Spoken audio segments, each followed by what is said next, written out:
পরজন্ম বলে আদেও কিছু হয় কি হয় না আমরা সেটা জানি না। অনেকেই বলি পরজন্ম বলে কিছু হয়, আবার অনেকে পরজন্ম কথাটি বিশ্বাসই করি না। আমাদের মধ্যে কিছু কিছু মানুষ ভাবি এ জন্মে কোনো কিছু না পেলেই হয়তো তার পরের জন্মে পাবো। সত্যি বলতে এ জন্মে কোনো কিছু না পেলে তার কষ্টটা চিরকালের হয়েই থেকে যায়, আর পেয়েও যদি আমরা হারিয়ে ফেলি সেটাকে, সে কষ্টটা তো জন্মান্তরের, কাউকে প্রকাশ করার মতন নয়, আর চাইলে কাউকে প্রকাশ করা যায়ও না।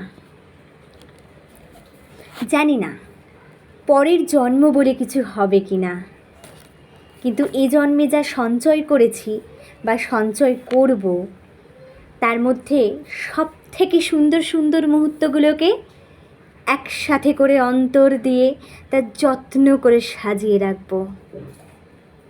আর যা খারাপ অভিজ্ঞতা হয়েছে বা পরবর্তী দিনে যদি কোনো খারাপ অভিজ্ঞতার সম্মুখীনও হই, সেই অভিজ্ঞতাগুলিকে শিক্ষার রূপে গ্রহণ করে নেব, যে শিক্ষা থেকে বুঝব আমি কতটা ঠিক, আমি কতটা কি দিতে পারলাম নিজেকে। একদিন একজন বিজ্ঞানীকে আমার মা জিজ্ঞাসা করেছিলেন, আচ্ছা পরজন্ম বলে কি কিছু হয়?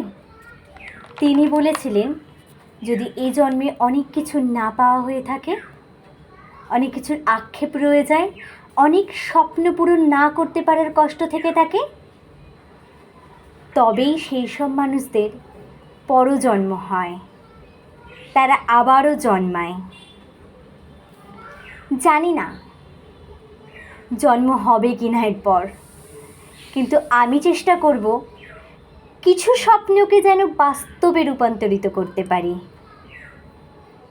তবে এই জন্ম আমার সার্থক হবে।